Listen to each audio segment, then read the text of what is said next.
안녕하세요. 지방에서 거주하고 있고 얼마 전까지 결혼이라는 굴레에 묶여 있다가 이제야 혼자가 된 여성입니다. 참 말도 많고 탈도 많았지만 이제라도 마무리가 되어서 다행이라고 생각하고 있습니다. 제 사연을 들으시며 어떤 분은 잘했다, 잘했어. 또 어떤 분은 왜 진작 눈치 못 채고 저런 일을 당했을꼬 하는 분들이 계실 것 같지만 용기를 내 한번 써내려 가보도록 하겠습니다. 저는 20대 후반에 전 남편이 된 사람을 만나 결혼을 했어요. 결혼 전에는 누구나 그렇듯 저에게 남편은 누구보다도 좋은 사람이었죠. 자상한 남자였고 일도 열심히 하는 성실한 남자였습니다. 그래서 우리는 1년 동안 불같은 사랑을 했고 결혼을 하기로 마음을 먹게 되었습니다. 그래서 양가 부모님 댁을 찾아뵈서 정식으로 허락을 맡기로 했습니다. 먼저 시댁 부모님을 찾아뵈었는데 좀 한 가지 의아한 점이 있었어요. 바로 남편과 남편 어머님이 되게 어색한 사이처럼 보인다는 거였는데요. 처음 시댁으로 들어갔는데 남편이 시어머니를 보더니 거의 인사를 하는 둥 마는 둥 하더라고요. 시어머니가 왔냐고 먼저 물으시는데도 네 라고만 대답을 한 뒤에 곧바로 아버님께 인사를 시키는 겁니다. 저는 그걸 보면서 이 사람에게 그동안 보지 못했던 모습들을 봐 좀 당황스러웠습니다. 이 사람한테 이렇게 차가운 면이 있었나 싶더라고요. 시댁에서 대화를 하는 내내 시어머니는 굉장히 조용하게 앉아 계시며 저희들의 대화를 듣고만 계셨고 시아버지만 저에게 대부분 질문을 하셨어요. 남편도 아무렇지 않게 시아버지와만 거의 대화를 하면서 저를 소개시켰고요. 그렇게 시댁에서 대화를 하는 내내 시어머니는 거의 말씀을 하지 않으셨고 거의 그 공간에 없는 것처럼 계셨습니다. 한참을 그렇게 있다가 저녁과 디저트까지 먹고 인사를 드린 뒤 남편이 저를 집에 데려다 주는 길에 제가 어머니에 대해 물어봤어요. 아무리 생각해도 어머니는 그곳에서 거의 없는 사람 취급을 받고 계신 것 같아 보였거든요. 태아 씨, 내가 갑자기 이런 거 물어봐서 좀 미안하긴 한데 혹시 태아 씨는 어머님하고는 별로 안 친해요? 오늘 보니까 두 분이서 서로 좀 어색해 보여서 어머님은 말씀도 별로 없으시고 혹시 내가 마음에 안 드셔서 그러신 건가? 아, 그렇게 느꼈구나. 아니야. 당신이 싫어서 그런 게 아니고 원래 어머니가 말씀이 없는 편이시기도 한데 아버지랑 계실 때는 어떠신지 잘 모르겠지만 나나 우리 동생이랑은 안 친한 게 사실이긴 해. 언젠가 너한테 얘기는 해야겠다고 생각은 했는데 이렇게 말하게 될 줄은 몰랐네. 사실 우리 아버지가 오래전에 재혼을 하셨어. 원래 어머니는 돌아가셨고 그 이후에 재혼을 하셨는데 우리도 좀 성장기를 어느 정도 거친 다음에 해서 그런지 친해지기가 어렵더라고. 그래서 아직까지 어색해. 어머, 그랬구나. 그래서 아까 그렇게 둘이 대화가 없었구나. 어, 그러니까 당신도 시어머니한테 그렇게 잘 보일 필요 없어. 그냥 우리 아버지한테만 좀 잘해줘. 그런 게 어딨어. 그래도 부모님이신데 두 분한테 다 잘해야지. 오늘 보니까 어머님이 말씀이 없으셔서 그렇지. 그래도 성품이 되게 좋으신 것 같더라고. 그래, 뭐, 그거야 당신이 알아서 할 일이니까. 아무튼 오늘 인사드리느라 고생 많았어. 남편은 저한테 아무렇지도 않은 말투로 어머니한테는 잘할 필요가 없다고 하는데 거기에서 조금 이해하기가 어려웠어요. 아무리 어머니와 친하지 않다고 하더라도 그렇게까지 할 필요가 있나 싶더라고요. 하지만 그때까지만 해도 시어머니와 남편 둘 사이를 정확하게 인지하지 못하고 있었기 때문에 그 정도로 어색한가 보다라고만 생각하고는 넘겼습니다. 제가 봤을 때 저희 남편도 먼저 살갑게 다가가는 스타일이 아니었기 때문에 처음부터 어색했다면 지금까지 그 관계가 어려웠을 수 있겠다라고 이해를 했어요. 그렇게 저는 그때까지는 대수롭지 않게 생각을 하게 되었고 많은 사람들의 축복 속에 결혼을 하게 되었습니다. 처음에는 여느 부부가 그렇듯 참 행복했어요. 주민등록등본에 남편과 함께 나란히 있는 것도 든든하니 좋았고 사랑하는 사람과 매일을 같이 일어나고 같이 눈을 감는 나날들이 행복했습니다. 떡두꺼비 같은 아들도 낳았고요. 하지만 점점 시간이 지나면서 남편의 제가 몰랐던 모습들을 조금씩 보기 시작하면서 행복한 결혼 생활은 점점 위태로워져 갔습니다.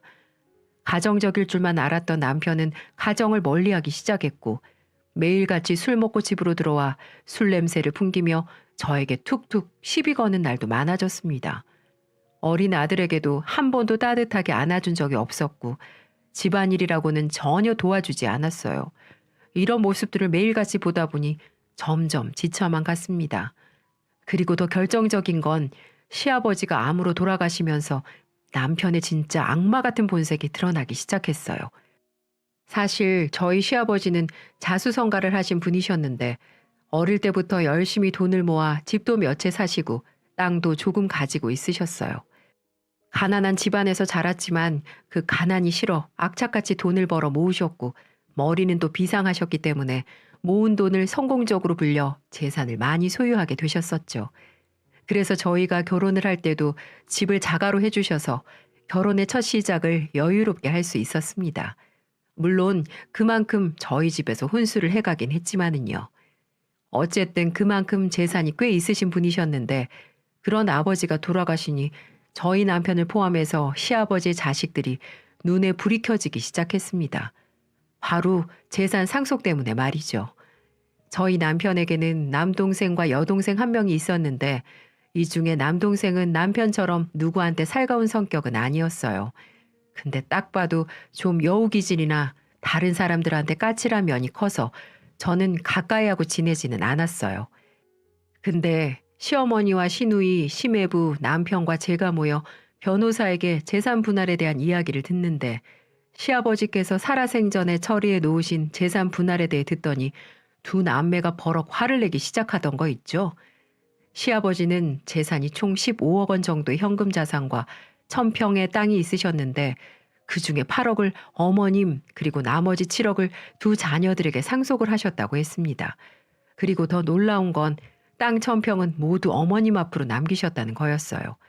보통 유언장을 작성하지 않고 재산을 배분한다면 공평하게 나누는 게 당연했지만 어쩐 일인지 아버님은 힘들게 유언장을 남기면서까지 자식들에게 불리하게 재산을 상속하셨어요.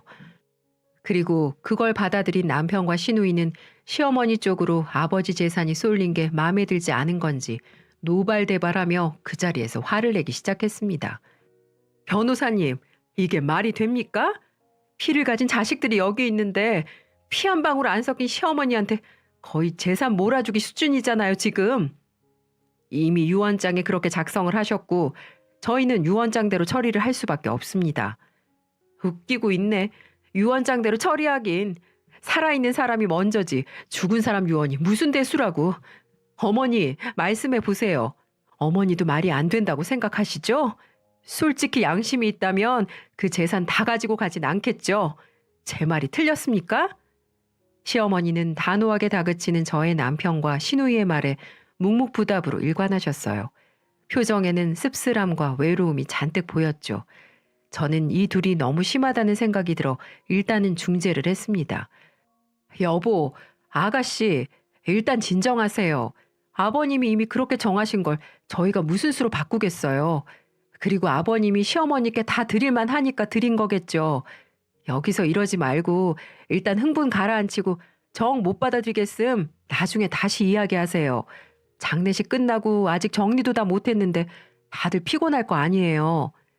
저의 중재에 남편과 시누이는 개의치 않고 자신들의 할 말을 하려고 했지만 시어머니는 그들이 말을 멈춘 틈을 타서 얼른 자리를 나가버리셨어요. 거기다 대고 남편은 말로 시어머니를 다그치고 싶었는지 잡아 끌려고 하더라고요. 그래서 제가 얼른 남편을 제지했고 시어머니가 나갈 틈을 드렸어요. 이 여자가 왜 이래? 왜 말리는 거야 대체? 그래요 언니. 이게 무슨 짓이에요? 언니도 억울할 거 아니에요. 오빠나 내가 재산 더 받아내면 언니나 제 남편한테도 좋은 건데 이걸 왜 말려요? 지금 있는 재산도 충분히 받은 것 같은데 왜 이러세요 두 사람이? 당신이나 아가씨가 시아버지 옆에서 20년 넘게 내조했어요? 뒤에서 보필했냐고요? 그저 자식 새끼로 살면서 돈 받아간 것밖에 없으면서 무슨 자격이 있어서 아버님 결정을 시어머니께 따지냐고요? 제발 그만하고 이제 다들 집으로 가세요. 변호사님 앞에서도 창피하게 이게 무슨 짓이에요? 저는 더 따지고 싶어하는 이 둘을 피해서 나와버렸어요. 나중에 시어머니에게 들은 얘기지만 시아버지가 암으로 투병을 했을 때 이들 남매는 아버님에게 재산을 하루라도 빨리 물려달라고 했다고 했습니다. 심지어는 술을 먹고 와서 행패를 부리기까지 했다고 하네요. 그래서 그런 모습을 보고 아버님은 유언장을 그렇게 작성한 것 같다고 하시더군요. 그렇게 하나둘 떠나는 마당에 그들도 그 자리에 있어봤자 해결되는 게 없다고 느꼈는지 곧이어 따라 나오더라고요. 저는 차를 타고서 남편을 기다리고 있었는데 남편은 대뜸 차에 타자마자 저에게 성질을 부려댔습니다. 당신 정신 똑바로 차려. 이 재산 못 받아내면 등신 소리 듣는 거라고. 알아? 내가 우리 아버지 살아계실 때 왜 그렇게 잘했는데 이게 다 재산 받아 먹으려고 애써서 노력한 거란 말이야. 근데 결과가 이따위로 나왔는데도 가만히 있으라고? 그게 말이 돼? 나이 다 먹고 늙은 노인에 비위 맞춰가면서 사는 게 쉬운 일인 줄 알아? 그러니까 다시 한 번만 오늘처럼 초치는 날에는 당신도 가만 안 둘 줄 알아. 남편은 차에 타자마자 저에게 거침없이 무서운 소리를 하며 협박 아닌 협박을 했어요. 저는 그때 처음으로 남편에게 살기를 느꼈고 이 사람이 무서워졌습니다. 더 정확한 표현으로는 두려워졌어요. 정말 재산을 받기 위해서라면 어떤 짓이라도 할 것 같았거든요. 역시나 남편은 그때부터 시작해서 매일 시어머니께 전화를 걸어 재산 포기하라고 협박을 하는 듯 했어요. 집에 들어와 남편이 흥분한 상태로 전화하는 내용을 들어보면 늘 시어머니에게 하는 내용들이었죠. 당신 당장 재산 포기해. 네가 언제부터 우리 엄마였다고 그 재산을 다 받아 처먹느냔 말이야. 우리 아빠나 당신 좋아했지 우린 아니었어. 애초부터 엄마로 인정하지도 않았었는데 당신 혹시 우리 아버지 재산 노리고서 재혼한 거 아니야? 바른 대로 불어. 저는 차마 듣기 힘들 만큼 거침없이 시어머니에게 막말을 쏟아대는 남편을 보기가 점점 버거웠습니다. 그리고 당장이라도 달려가서 그 전화를 끊어버리고 싶었지만 처음 남편에게서 살기를 느꼈던 그때가 떠올라 두려움에 말릴 수가 없었어요. 근데 저희 시어머니도 독하신 분인지 그 전화에 대고 늘 아무 말씀도 안 하신 채로 듣기만 하시는 것 같더라고요. 남편은 한참을 자신이 할 말만 쏟아내다가 벼랑간 야, 무슨 말이라도 해. 이 여자야. 늙어빠진 노인네가 치매가 왔나? 왜 대답을 못해? 라고 화를 냈거든요. 점점 비난과 협박 수위가 넘어가는 남편을 보면서 예전에 제가 알던 남편이 아니라는 것을 깨닫게 되었어요. 그리고 우리 아들도 아빠를 두려워하고 무서워하는 모습을 보게 되면서 이 결혼을 계속 유지하는 게 맞는 건가 싶었습니다. 그리고 남편은 결혼 이후 한 번도 가장의 모습을 보인 적도 없었고 모든 게 다 자기중심적으로 돌아가야만 했습니다. 술만 먹으면 저와 아들에게 진상을 부리는 날들도 하루하루 늘어갔고요. 더 이상 이런 사람과 살고 싶지 않다는 생각이 들더군요. 우리 아들의 정서에도 악영향이 올 것 같아 굳게 마음을 먹기로 했습니다. 저는 그 뒤로 이혼에 대해서 알아보면서 남편과의 이혼을 하나둘 준비해 나갔어요. 이혼을 준비하는 과정에도 남편의 개망나니 행동은 계속되었습니다. 시어머님에게 간 재산을 어떻게든 빼앗으려고 소송도 준비하기도 했고 찾아가서 행패를 부리기 시작했어요. 남편은 어머니와 전화로 말이 통하지 않으면 시어머니의 집까지 찾아가서 협박을 하는 듯 했습니다. 거기에는 시누이까지 같이 합세해서 난리를 피우고 있었죠. 근데 이 둘이 무슨 꿍꿍이가 있는 건지 한동안 협박을 멈추더니 나중에는 아예 조용히 지내더라고요. 재산에 대해서 말도 꺼내지 않고 그냥 시아버지가 돌아가시기 전의 모습처럼 돌아가 아무렇지 않게 일상생활을 했습니다. 그리고 저에게 대뜸 남편이 시댁에 어머니께 가자고 하더군요. 여보, 주말에 시간 비워놔. 동생이랑 어머님 찾아뵙기로 했으니까. 시댁에 찾아간다고? 왜? 또 가서 무슨 짓을 하려고? 한동안 조용하게 지내는 것 같더니만. 당신 또 무슨 말을 그렇게 하냐? 내가 요즘 조용히 지내는 거 보면 모르겠어? 한참 어머님께 퍼붓긴 했지. 그랬는데 동생이랑 이야기를 해보니까 우리가 좀 심했던 것 같더라고. 그래도 우리도 청소년기부터 어머니 밑에서 자라면서 돌봄 받았는데 자식으로서 하면 안 될 짓을 한 것 같아서 죄송하다고 말씀드리러 가려는 거야. 그러니까 시간 비워도. 남편은 평소라면 절대 하지 않았을 말을 저에게 꺼냈어요.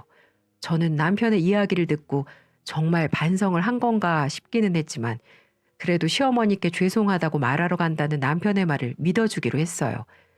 그리고 주말이 되어 홀로 계시는 시어머니를 시누이 부부와 함께 찾아뵈러 갔습니다. 근데 이 둘은 정말 정신을 차렸는지 시어머니를 보자마자 무릎부터 꿇더라고요.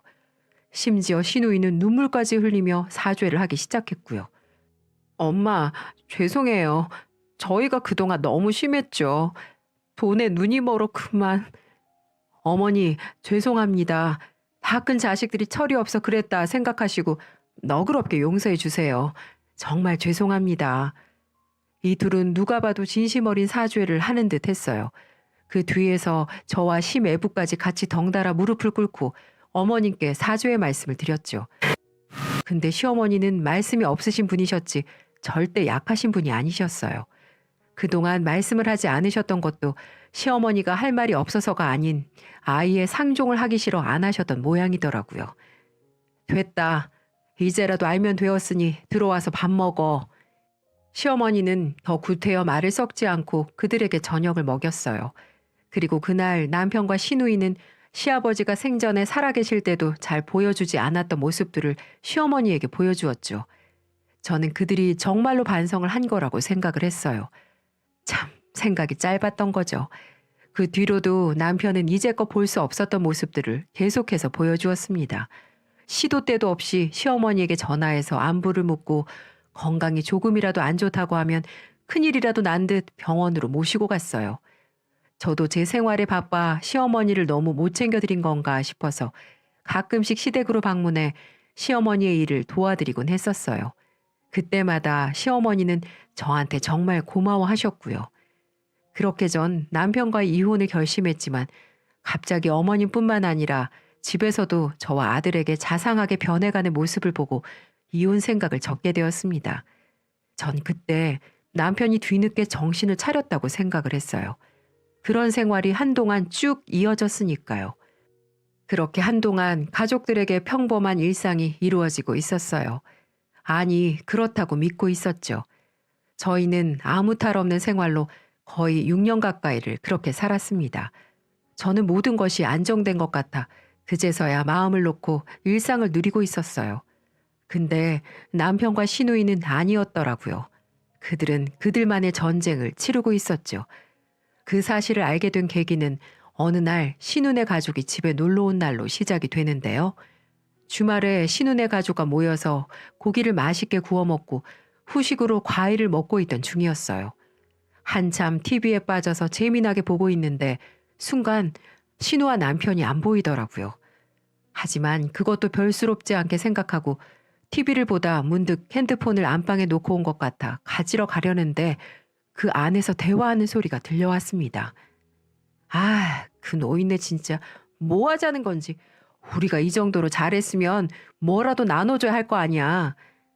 며칠 전에 5천만 원 도와달라고 하니 왜 꿈쩍도 안 하는 거야. 짜증나게. 마음 같아서 지금이라도 다 엎어버릴까 보다. 아, 나도 몰라 진짜.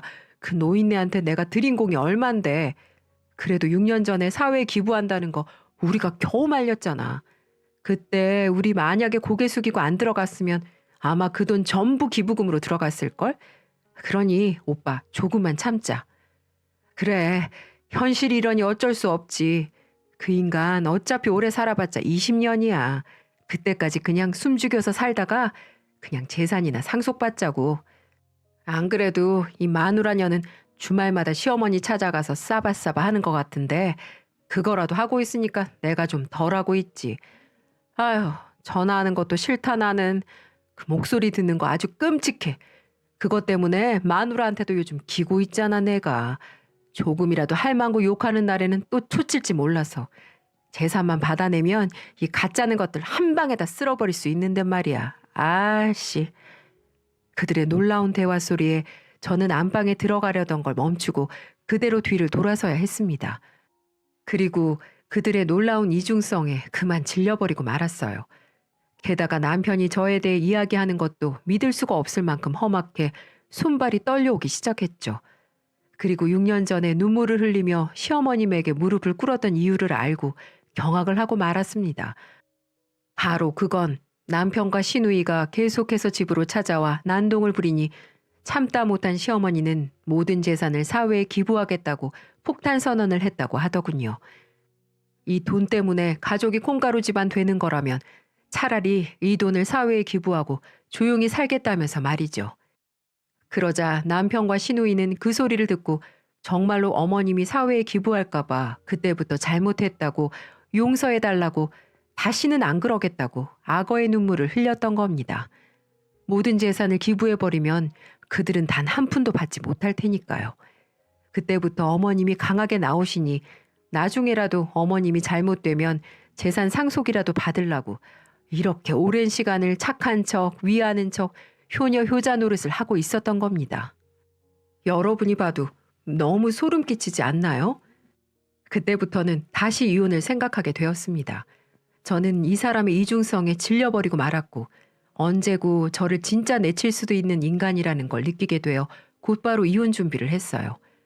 모든 이혼 준비를 마치고 이혼 서류를 남편에게 내놓던 날 남편은 갑자기 웬 이혼이냐며 펄쩍 뛰었습니다. 그리고는 시어머니와 저에 대해 신우와 함께 이야기한 걸 들었다고 다 말해버렸어요. 남편은 그제서야 본성을 드러내며 바락바락 소리를 지르며 말을 하더군요. 아, 또 그걸 들었어? 너 뭐 우리 뒷조사하니? 왜 더럽게 그런 걸 몰래 듣고 있어? 소름 끼치게. 다 알았다니 뭐 별 수 없네. 이혼하고 싶어? 이혼하고 싶으면 당신이 결혼하고 나서 재산 형성하는데 기여한 거 없으니 그냥 네 몸만 나가. 애들 놔두고 네 몸만. 뭐? 이 쓰레기 같은 자식. 이제 본성이 나오는구나. 6년 동안 그 더러운 모습 감추려고 어떻게 살았대? 그리고 애들? 애들이 너 같은 놈하고 살고 싶어 할 것 같아? 너 사람 잘못 봤어. 네 눈에 내가 피눈물 나게 해줄게. 전 그렇게 남편에게 말을 하고 곧바로 이혼 소송을 진행했습니다. 양쪽 모두 질 수 없어 변호사를 대동해 피 터지게 싸웠어요. 저는 위자료까지 청구를 했는데 서로 얽힌 것들이 많아서 제 생각대로 되진 않았어요. 보통 이혼 사유라고 하면 남편의 외도라든지 자식이 없다라는지 남편의 큰 귀책 사유가 있어야 하는데 그런 것들을 증거로 내밀기 쉽지 않았거든요. 정말 지금이야 말하지만 하루하루가 피가 말라가더군요. 그래도 저는 집에서 나오지 않았어요. 바보같이 우리가 사는 집에서 나오면 모든 걸 빼앗길 것만 같았거든요. 그렇게 저는 한 집에 살면서 긴 시간 동안 외로움을 이겨나가야만 했습니다. 남편은 그런 모습을 보고 질렸는지 어느 순간부터는 집에 거의 들어오지 않더군요. 그 인간이 집에 없으니 얼마나 좋던지. 그러던 와중 전 한 통의 전화를 받았습니다. 그 전화의 주인공은 바로 시어머니였어요. 보통 일주일에 한두 번은 잘 계시냐고 전화드리고 찾아뵀었지만 이놈의 남편과 이혼 소송을 하느라 이것저것 신경 쓸 틈이 없어 그동안 시어머니에게 연락을 안 드린 지 3주가 넘었더라고요. 그래서 처음에는 제가 너무 오랫동안 연락을 안 드려서 어떻게 사는지 궁금해서 연락을 주셨나 보다 하고 전화를 받았습니다. 하지만 어머님은 울면서 제게 말씀하시더군요. 2주 전에 땡볕에서 밭일을 하다가 너무 복통이 심해 갑자기 쓰러지셨다. 무슨 문제가 생긴 것 같아. 겨우 정신을 차려 직접 119에 신고를 해 병원으로 가서 검사를 받았는데 간암 2기라는 진단을 받으셨다고 했습니다. 어머니는 남편하고 시누이에게 연락을 했지만 아무도 오지 않았다고 했습니다. 그래서 저에게 연락을 했다고 했어요. 저는 깜짝 놀라 시어머니가 계시는 병원으로 갔고 시어머니는 그간 무슨 고생을 하신 건지 얼굴이 많이 상해 있으셨어요. 어머니, 암이라뇨? 지금은 어떠세요? 괜찮으신 거예요? 괜찮은데 내가 거동이 좀 힘들어. 근데 연락할 사람이 없어서 말이야. 너희 지금 어떤 상태인지 아는데 이렇게 연락해서 미안하다. 아니에요. 저한테라도 연락하실 수 있으니 다행이죠. 그 사람은요? 안 온대요? 전화를 했더니 온다 하더니 오지를 않네. 좀 내 자신이 불쌍하더구나. 내가 지들을 고등학교 때부터 어떻게 키웠는데 뭐 이것도 내 운명이지 뭐. 아, 기다려보세요, 어머니. 저는 어머니의 말씀을 듣자마자 곧바로 이혼 소송 중인 남편에게 전화를 했어요. 당신, 어머니 쓰러지신 거 알고 있지? 그런데 왜 코빼기도 안 비추는 거야? 얼마 후면 수술도 하셔야 하는데 아무리 낳아준 부모가 아니라지만 가슴으로 키워준 어머니시잖아. 정말 해도 해도 너무한다. 내가 왜? 난 단 한 번도 그 사람을 우리 엄마로 생각해 본 적 없어. 그리고 우리가 그 사람을 왜 그렇게 싫어하는 줄 알아? 나 고등학교 때 우리 엄마 죽고 3개월 만에 우리 아빠랑 재혼한 사람이야. 그게 말이 돼? 분명 그 여자는 우리 엄마 죽기 전부터 우리 아버지랑 만나고 있었던 여자라고. 물론 물증은 없고 심증이지만 분명해. 그러는데 너 같으면 그런 사람을 어머니로 인정하고 싶겠니? 그 사람 때문에 우리 엄마가 일찍 죽었을지 모르는데. 잘 됐네, 아주. 이제야 벌을 받는가 보다.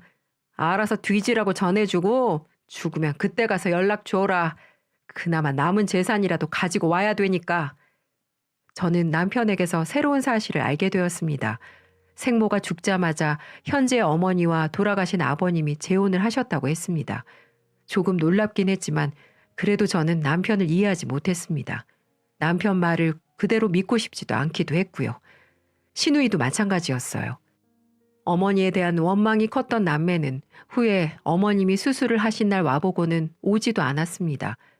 참, 어떻게 자식들이 저럴 수가 있는지 대단하다는 생각밖에 들지 않더군요. 어머님은 그렇게 한동안 병원 생활을 하다 퇴원을 하신 후 제가 매일같이 어머님 집으로 가 보살펴 드렸습니다.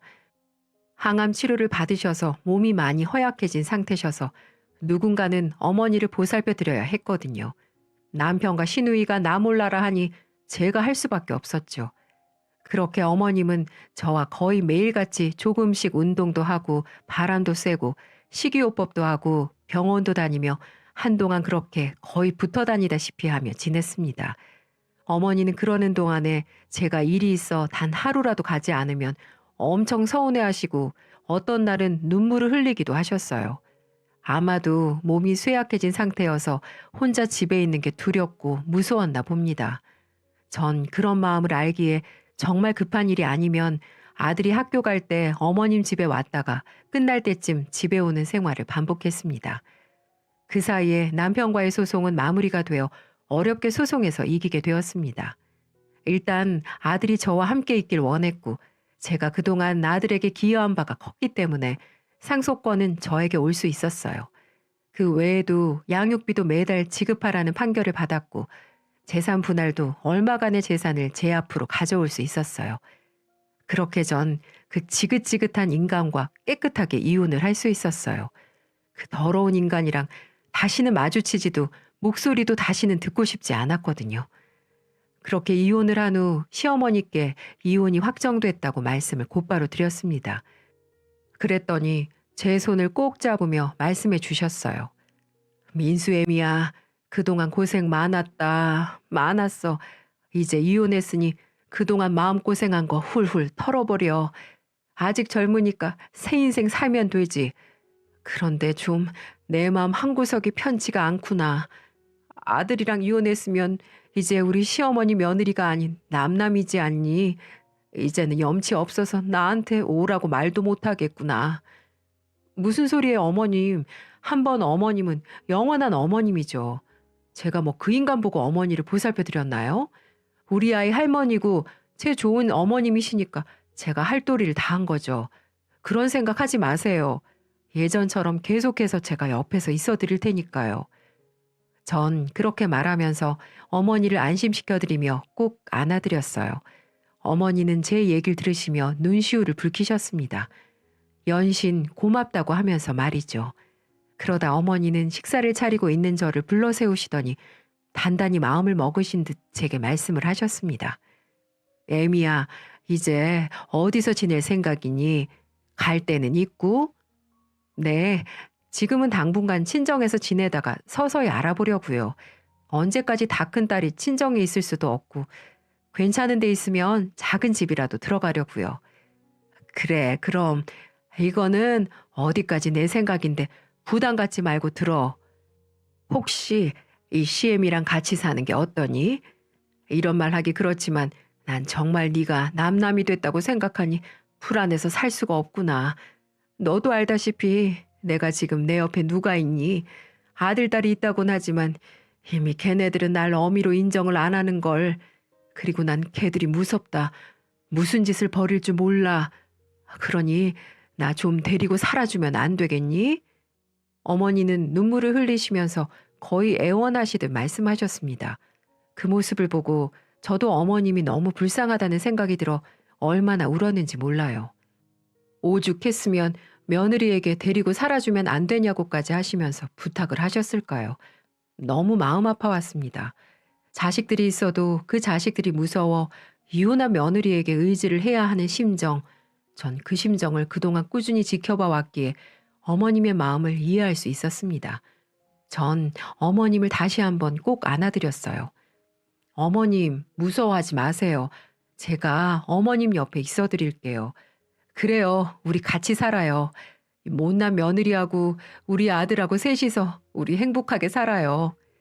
이렇게 말을 해드리며 우리는 한동안 그 자리에서 부둥켜 울었습니다. 그날로 어머님은 가지고 계신 밭집, 땅 등을 처분하기 시작하셨어요. 그렇게 하나하나 정리가 되고 이제 마무리가 될 때쯤 어머님은 비장한 각오를 하고 두 남매를 집으로 불러들이셨습니다. 물론 저도 그 자리에 있었고요. 전 그 자리를 피하고 싶었지만 어머님은 확실히 봐두라면서 꼭 앉아 붙어 있으라고 하더군요. 역시나 전 남편은 저를 보더니 깜짝 놀라 뒤로 자빠지려고 하더군요. 자, 이 역식이다. 니네들 나한테 한 짓을 생각하면 아무것도 너네들에게 주고 싶지 않지만 너네 아버지를 생각하면 마음이 아파서 이거라도 주는 거야. 이거 받고 다시는 보지 말자꾸나. 뭐요? 고작 2억이요? 어머니한테 가지고 있는 재산이 10억이 넘는데 겨우 2억 먹고 떨어지라뇨? 지금 장난하세요? 저희는 이거 못 받아들입니다. 그래, 그럼 2억 안 받는 걸로 하고 없던 일로 하마. 난 너희에게 마지막으로 어미로서 노력을 하려고 했는데 니네가 싫다니 어쩔 수가 없구나. 아니 저기요. 몸도 안 좋으신 양반이 그 많은 돈 가지고 뭐 하시려고 그러는데요? 그건 너희가 알 필요 없고 받고 돌아갈 건지 빈손으로 갈 건지 확실히 결정해. 진짜 너무하는 거 아니에요? 어릴 적에는 우리 엄마 죽게 만들더니 이제는 아버지 재산 이거 먹고 떨어지라고요? 정말 이 아줌마 사악한 여자네. 말 조심 안 하니? 그리고 누가 누굴 죽게 만들었다는 거냐? 맞잖아요. 우리 아버지랑 바람나서 우리 엄마 속병 걸려서 죽은 거잖아요. 아니에요? 이런 고의한 놈. 나도 몰랐어. 결혼하고 한참 후에야 알았어. 난 아는 사람을 통해 중매로 만나 일찍 결혼한 죄밖에 없다. 이런 나쁜 놈들 같으니라고 내가 너네들을 받아들이면서 어떻게 키워냈는데 그걸 우리가 믿으라고요? 믿고 안 믿고 필요 없고 이 돈 받고 다시는 찾아오지 말거라. 그리고 여기 찾아와도 난 이 집에 없을 거다.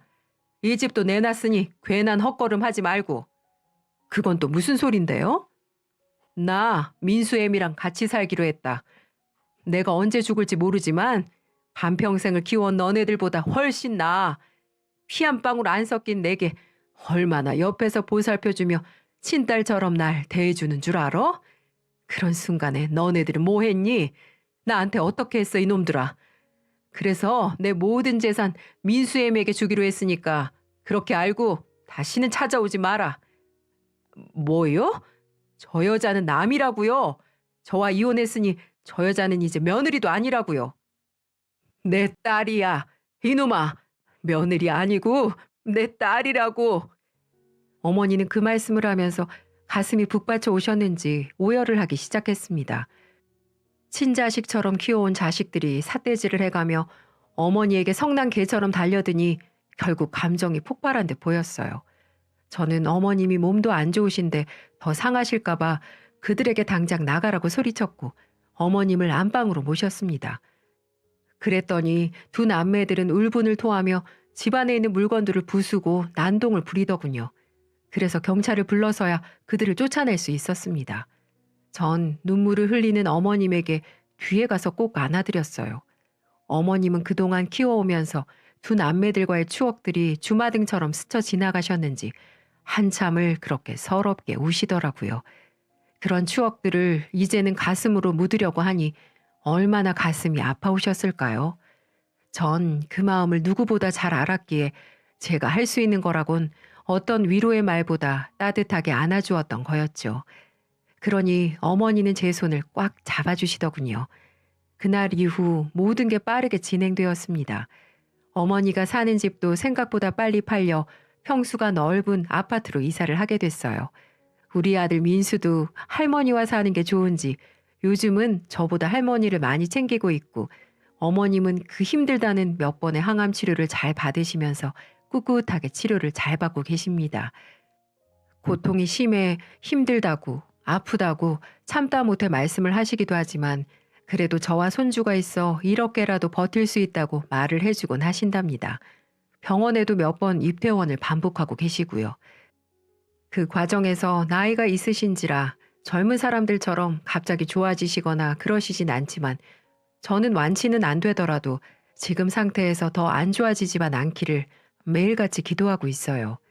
그래서 간암에 좋다는 음식들을 꼬박꼬박 챙겨드리며 며느리로서, 아니 딸로서 제가 할 수 있는 최선의 노력을 다하고 있습니다. 물론 앞으로도 그럴 거고요. 그리고 저희 어머니가 얼마나 대단하시냐면 얼마 전에 어머님이 다니시는 병원에 7천만 원을 기부하셨습니다. 어려우신 분들에게 써달라고 말이죠. 7천만 원 기부해서 속상했냐고요? 아니요. 오히려 전 그 모습이 너무 멋있어 보였어요. 지금 살고 있는 아파트는 어머님이 장만해 주셨지만 나머지 돈들은 전 어머니께 받지 않았어요. 그 남은 돈으로 어머님 하고 싶은 거 하시라고 말씀을 드렸죠. 기부를 하시든 남들을 돕든 어머님 쓰고 싶은데 다 사용하시라면서 말이죠. 그랬더니 어머님은 그 돈들 중에 처음으로 쓰신 돈이 기부였습니다. 그 모습을 보고 본인도 몸이 안 좋으시면서 남을 생각하는 마음을 보고 저도 하루하루 어머님께 많은 걸 배우며 살아가고 있네요. 하늘에서 이런 착한 마음을 가지신 어머님의 마음을 안다면 꼭 완치라는 선물을 주시지 않을까 조심스럽게 기대해 보게 됩니다. 그리고 가끔 남편과 시누이가 찾아와 계속해서 협박을 하고 난동을 부렸지만 어머니가 경찰에 접근 금지 신청을 했더니 더 이상은 찾아오지 않네요. 연락처도 다 바꿨기 때문에 그들은 우리에게 연락할 방도도 없을 겁니다. 제 사연은 여기까지예요. 제 사연 보시고 정말 말도 안 된다, 어떻게 자식들이 저럴 수 있을까, 이런 생각을 하신 분들이 많으실 거라고 생각이 들어요. 저도 겪어보기 전에는 그런 생각을 했을 테니까요. 가끔 뉴스를 보면 말도 안 되는 사건, 사고들 있잖아요. 부디 앞으로 제게는 더 이상 그런 일이 있지 않길 바라며 열심히 살아가 보도록 하겠습니다. 이걸 보시는 분들은 좋은 일만, 행복한 일만 있으시길 간절히 응원하겠습니다. 항상 건강하시고 2022년에는 더 성장하는 한 해가 되셨으면 좋겠네요. 감사합니다.